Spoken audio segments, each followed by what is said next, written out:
terima kasih atas waktunya Bapak Ibu. Yang saya hormati Ibu Kepala Sekolah SDN Sengkar Barat 01, yang saya hormati Ibu Wakil Kepala Sekolah Bidang Kesiswaan yaitu Ibu Nurani, dan yang saya hormati Bapak Ibu Dewan Guru. Terima kasih atas waktunya sudah menyempatkan hadir dalam acara diseminasi atau menyebarkan pemahaman dan pengalaman budaya positif. Saya Maharani, CPP Angkatan 9, SDN Sengkar Barat 01. Nah, di sini Bapak Ibu ada konsep budaya positif. Konsep inti budaya positif yaitu perubahan paradigma belajar, nilai-nilai kebajikan, kebutuhan dasar manusia, motivasi perilaku manusia, posisi kontrol guru, disiplin positif, segitiga restitusi, dan yang terakhir keyakinan kelas. Di sini ada pembelajaran dengan paradigma baru, yaitu pembelajaran dengan paradigma baru merupakan pembelajaran yang dirancang berdasarkan prinsip pembelajaran berdiferensiasi sehingga para peserta didik belajar sesuai kebutuhannya berdasarkan tahap perkembangan sesuai teori psikologi modern untuk mewujudkan profil pelajar Pancasila. Bapak Ibu sudah belajar ya pada PMM ya, masih agak nyambung-nyambung. Nah, di sini ada miskonsepsi tentang teori kontrol. Ilusi guru mengontrol murid. Ilusi guru mengontrol murid, ilusi bahwa semua penguatan positif, efektif, dan bermanfaat, ilusi kritik dan membuat rasa bersalah mampu menguatkan karakter, ilusi bahwa orang dewasa berhak memaksa. Mengubah paradigma baru, mengubah paradigma stimulus respon ke pendekatan teori kontrol. Kelihatan nggak Bapak Ibu? Udah. Atau kebayang ya? Iya. Oke, di sini ada stimulus respon dan teori kontrol. Di mana stimulus respon itu adalah realitas kehidupan kita. Semua orang melihat hal yang sama. Kita mencoba mengubah orang agar berpandangan sama dengan kita. Perilaku buruk dilihat sebagai suatu kesalahan. Orang lain bisa mengontrol saya bisa mengontrol orang lain. Pemaksaan adalah saat menunjukkan gagal. Modal berpikir menang atau kalah. Teori kontrol, realitas kita berbeda. Setiap orang memiliki gambaran berbeda. Kita berusaha memahami pandangan orang lain tentang dirinya.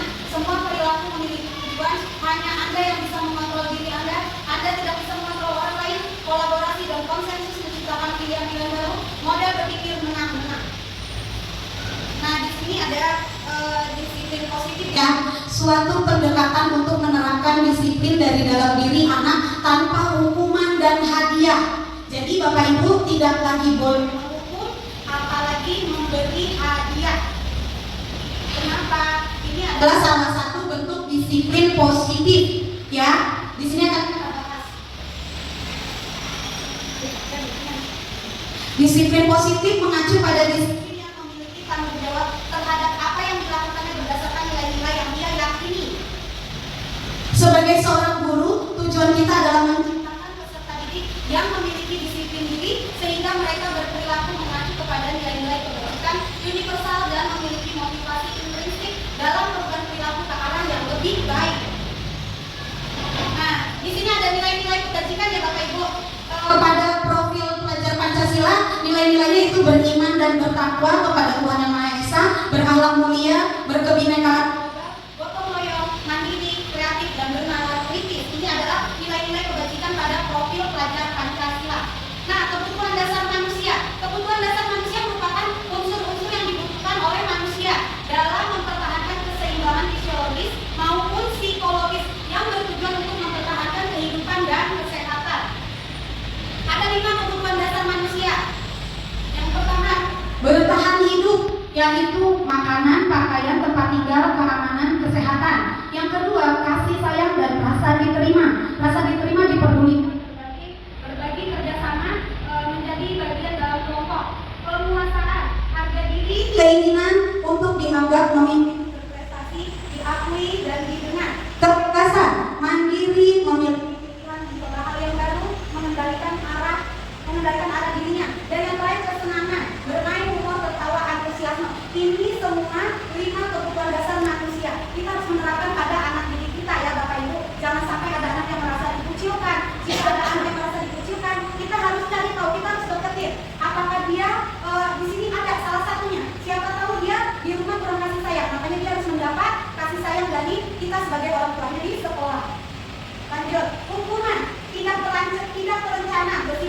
kedua, murid tidak tahu apa yang akan terjadi atau tidak dilibatkan, bersifat satu arah, berupa hukuman fisik atau psikis.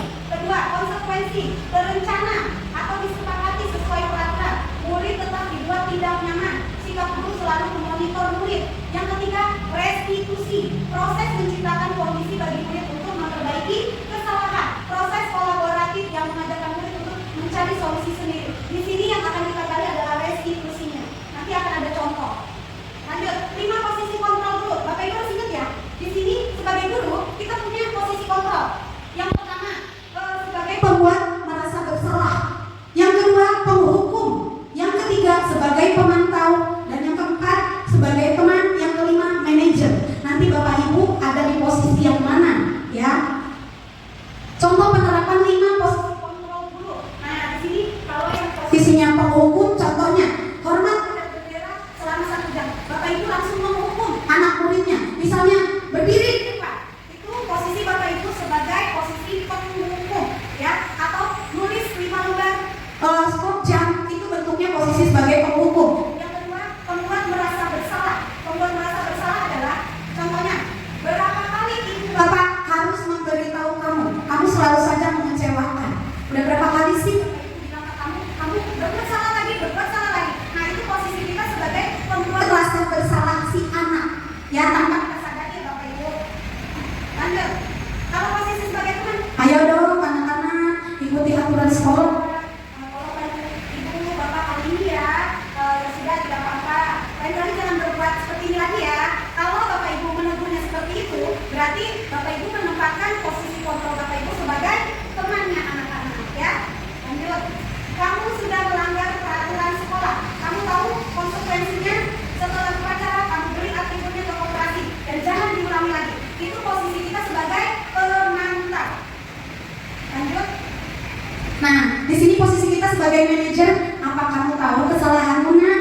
Apakah kamu bersedia memperbaiki kesalahanmu? Nah, kalau Bapak Ibu pernah melakukan seperti itu, berarti Bapak Ibu sudah melaksanakan posisi kontrol sebagai seorang manajer. Bisa dipahami Bapak Ibu tadi yang 5 posisi kontrol dulu? Bisa? Bisa. Oke, sekarang ice breaking dulu. Biar gak tegang nih, nampaknya sulit sekali. Nah, di sini ada, kita ice breaking dulu ya Bapak Ibu ya. Iya. Ya. Oke, kita ikuti, berdiri dulu. Berdiri pagi. Bener nggak? Nah, coba ya.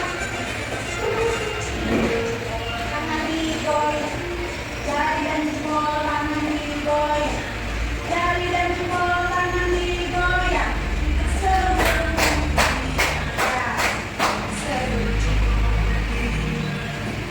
Setelah jongkok berdiri lagi, setelah jongkok berdiri lagi.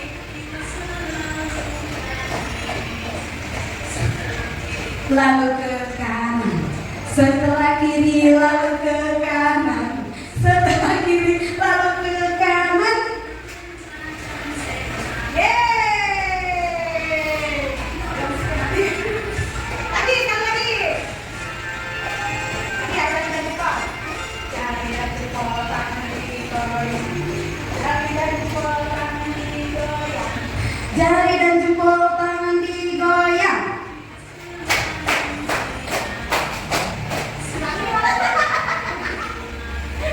Setelah jongkok berdiri lagi, setelah jongkok berdiri lagi.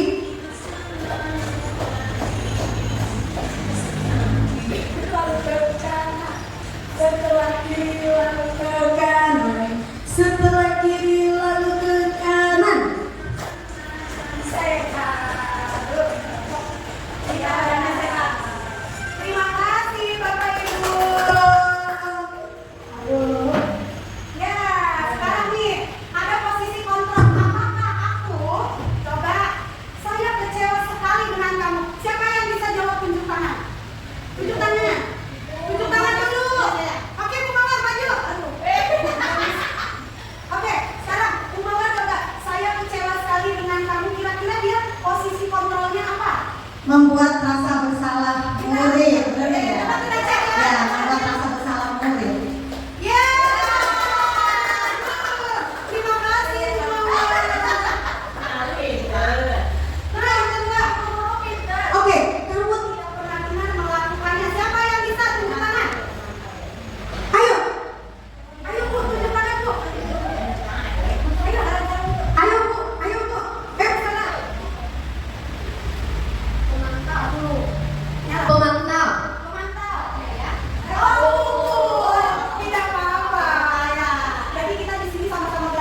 Ya, jawabannya adalah manajer. Kita cek ya.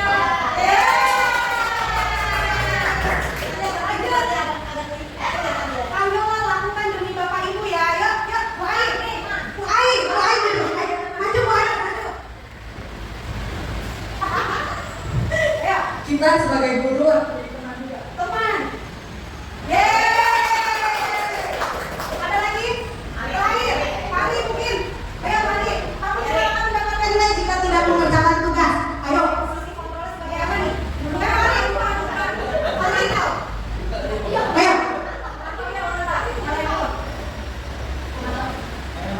Jawaban pemantau.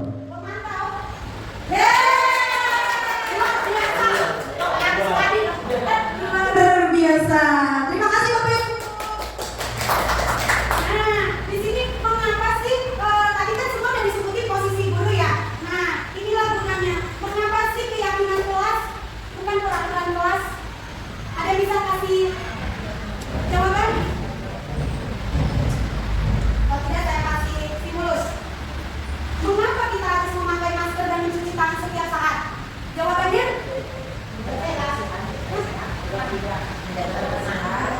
Menjaga kesehatan. Terus terhindar dari virus. Oke, sama. Kenapa keyakinan kelas? Kenapa bukan peraturan kelas? Karena yang kita angkat nilai-nilainya. Kenapa di sini kita jawab? Mengapa kita harus memakai masker dan mencuci tangan setiap saat? Karena kita harus menjaga kesehatan. Nah, nilainya itu yang harus kita yakini. Nilai sehatnya, ya, bahwa mencuci tangan itu menghindari kita dari penyakit, membuat kita sehat. Begitupun keyakinan kelas. Nah, pasti menjawab kesehatan, betul. Nah, nilai sehat ini yang kita yakini sebagai keyakinan, yaitu nilai-nilai kebajikan universal yang harus disepakati. Bersama siapa sepakatnya? Siswa sama kita. Iya, dewan guru dan melibatkan siswa. Nah, terus di sini pembentukan keyakinan kelas. Yang pertama bersifat abstrak. Yang kedua dibuat dalam pernyataan positif. Yang ketiga sedikit saja biar mudah diingat, nggak usah panjang-panjang. Yang keempat sesuai dengan kondisi kelas dan sekolah agar mudah diterapkan. Yang kelima semua warga sekolah atau kelas dilibatkan dalam pembuatan keyakinan kelas. Saya harap di sini Bapak Ibu setelah mengikuti materi bersama saya bisa membuat keyakinan kelas bersama siswa-siswanya ya. Nah, di sini ada hasil keyakinan kelas saya yang pada saat itu sudah saya buat. Bertanggung jawab mengerjakan tugas tiket. Saya angkat nilai tanggung jawabnya, ya. Lalu bersikap jujur, lalu bersikap tenang saat pelajaran berlangsung, bersikap sopan dan menghormati guru, saling tolong menolong, hidup rukun dengan tenang. Ini keyakinan kelas saya. Kalau Bapak Ibu mungkin dulu bikin kesepakatan kelas. Yang pertama hadir tepat waktu, melaksanakan tiket seperti itu. Sekarang dirubah ya Bapak Ibu jadi keyakinan kelas, karena kita mengangkat nilainya. Ya, nanti Bapak Ibu akan seperti saya juga, jadi tidak terlalu sulit kesananya. Sudah ada pembelajaran di awal. Ya Bapak Ibu. Nah, di sini ada segitiga restitusi. Apa sih segitiga restitusi itu? Suatu proses dialog yang dijalankan oleh guru agar dapat mewujudkan murid yang mandiri dan bertanggung jawab. Yang pertama, validasi tindakan yang salah. Yang kedua, menstabilkan identitas. Yang ketiga, menanyakan keyakinan. Ini segitiga restitusi yang harus kita pegang sebagai guru. Menstabilkan identitas. Di sini ada berbuat salah itu ada. Jadi kalau anak salah, misalnya anak nih berantem sama teman, jangan Bapak Ibu langsung judge sekarang. Kamu salah, kamu nggak boleh kayak gitu. Jangan. Itu namanya menempatkan kita sebagai apa tadi? Penghukum. Tapi berbuat salah itu wajar mana? Ibu juga dulu lagi kecil sering bikin salah.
Tuh, lanjut. Nah, menanyakan keyakinan. Setelah semuanya ditanyakan, kita menuju ke keyakinan kelas yang kita buat tadi.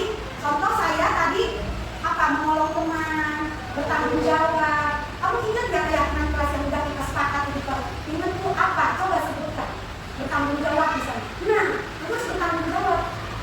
Jalani itu keyakinan yang udah kita buat seperti itu Bapak Ibu ya. Contohnya ini adalah contoh penerapan segitiga restitusi saya kepada 2 orang anak yang berkelahi, yang berantem, Abian dan Fakih.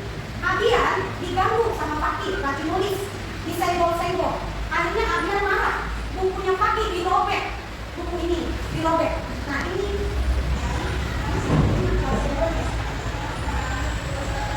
baca aja Bapak Ibu, ada teksnya.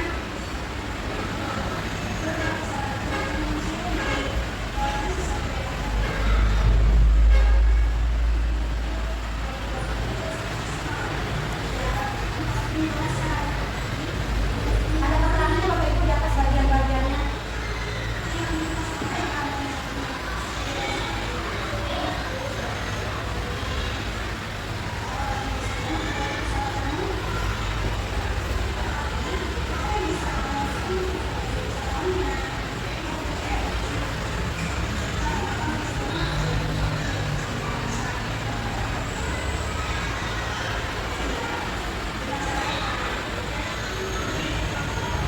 Mereka menawarkan solusi.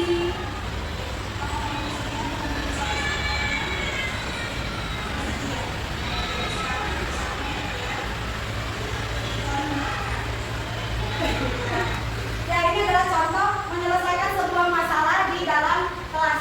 Jadi tidak hanya mengejar anak, tapi kita menawarkan restitusi kepada anak, lalu si anak menggali restitusi itu, lalu kita tawarkan lagi kepada teman apakah dia bersedia sampai menemukan titik temunya seperti itu. Kira-kira bisa tidak Bapak Ibu? Insya Allah. Baiklah, kita sudah di penutup dalam penerapan program disiplin positif. Hendaknya guru memiliki standar kepribadian profesional dan sosial yang baik, di mana guru mampu merefleksikan dirinya dalam posisi kontrol saat ini. Bagaimana perjalanan dirinya sebagai among atau manajer yang menuntun murid-muridnya menjadi insan yang mandiri, merdeka, dan bertanggung jawab. Nah, ini adalah pembuatan keyakinan kelas saya bersama anak murid saya. Pada saat itu saya kasih sticky note, anak-anak menuliskan keyakinan kelas, lalu menempelkannya, kita salin lagi, baru dapat keyakinan kelas kita akan buat nanti. Kita akan tempel di dalam kelas. Seperti itu ya Bapak Ibu ya. Ini dia keyakinan kelasnya. Terima kasih. Ada yang mau ditanyakan Bapak Ibu kira-kira dari paparan materi saya kali ini? Bisa ditanyakan?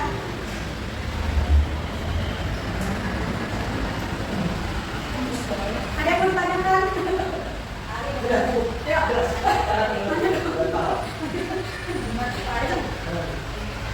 Ayo, ada yang mau ditanyakan terkait segitiga restitusi?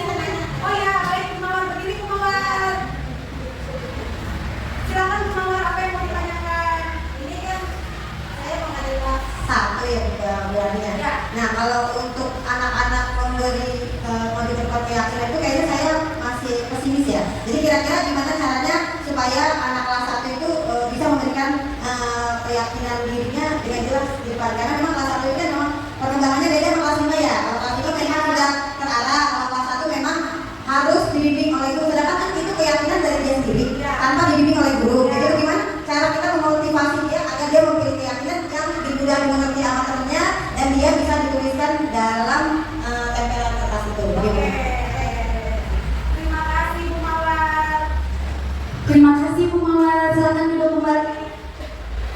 Baik, terkait kelas 1 Ya, kelas 1. Sebenarnya kelas 1 lebih mudah karena dia masih jujur. dia masih memiliki rasa yang polos, sifat yang polos. Jadi Bapak Ibu bisa menerapkan Seperti saya ini diajarkan dulu, nah kita buat keyakinan kelas ya. Contohnya kayak gimana Bu? Contohnya Bapak Ibu bisa jelaskan sekarang bahwa nilai nilainya yang harus diangkat. Misalnya kita tidak boleh berbohong. nilai apa? Nilai jujur. Berarti Bapak Ibu ajarkan anak-anak Tulis tidak boleh berbohong. tempel. Tidak boleh berkelahi. Itu kan nilainya apa? Ada yang bisa diangkat nggak kalau misalnya tidak boleh berkelahi? Ada yang tahu nggak? Ya, betul. Rukun, damai, tentram bersama teman.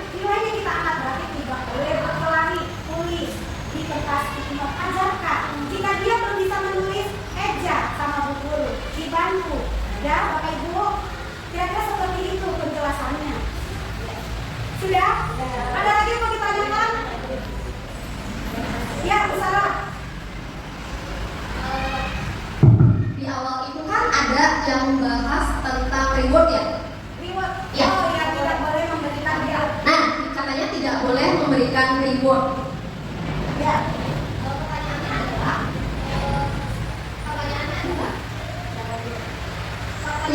pertanyaannya adalah pada saat saya kuliah, ilmu yang saya dapatkan adalah untuk mengapresiasi anak dengan cara memberikan reward. Ya. Nah, sepertinya sekarang beda. Ya.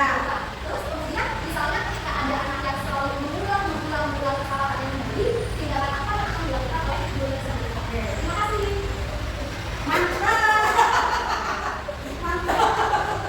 Oke, jadi pemberian reward itu karena kenapa tidak boleh? Karena anak akan melakukannya dengan tidak ikhlas. Dia akan mengharapkan sesuatu terus. Ya, Bapak Ibu, ketika Bapak Ibu tidak lagi memberikan reward, dia akan malas melakukan. Jadi kita budayakan budaya positif atau disiplin positif. Jadi biasakan anak melakukan sesuatu dengan ikhlas tanpa mengharapkan imbalan. Itu yang harus kita terapkan, budaya positif. Ya, lalu apa tadi kedua? Mengulang. Oke, jika pertama dia tidak bisa dibilangin, kasih tahu dengan pelan, dengan cara tadi yang sudah saya contohkan melalui segitiga restitusi. Yang kedua, jika dia mengulang lagi, lanjutkan lagi terus dan terus sampai dia mengerti dan paham tentang segitiga restitusi. Guru juga harus paham karena apa? Karena ini budaya positif. Jadi kalau kita sudah menguasai ketiga itu, insya Allah kelas kita akan terhindar dari yang namanya tadi usaha sedekah, mengulangi kesalahan. Kenapa? Dengan adanya keyakinan kelas itu menjadi patokan kita. Makanya Bapak Ibu harus membuat keyakinan kelas. Jika tidak, kita tidak punya pegangan. Pegang kita keyakinan kelas itu Bapak Ibu. Kesepakatan apa yang sudah kita sepakati? Baca anak-anak. Ingat itu keyakinan kelas kuncinya. Ya, oke, besar. Ada lagi Bapak Ibu? Sudah cukup? Baiklah, kalau sudah cukup, saya ucapkan terima kasih banyak atas waktunya. Wassalamualaikum warahmatullahi wabarakatuh. Assalamualaikum warahmatullahi wabarakatuh.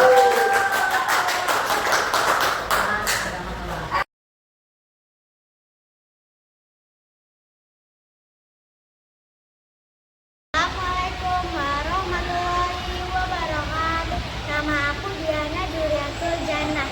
Warahmatullahi wabarakatuh. Nama saya Almair Rahmat Prawira. Assalamualaikum warahmatullahi wabarakatuh. Nama saya Seza Hasna Humaira. Senang sekali. Senang sekali. Senang sekali.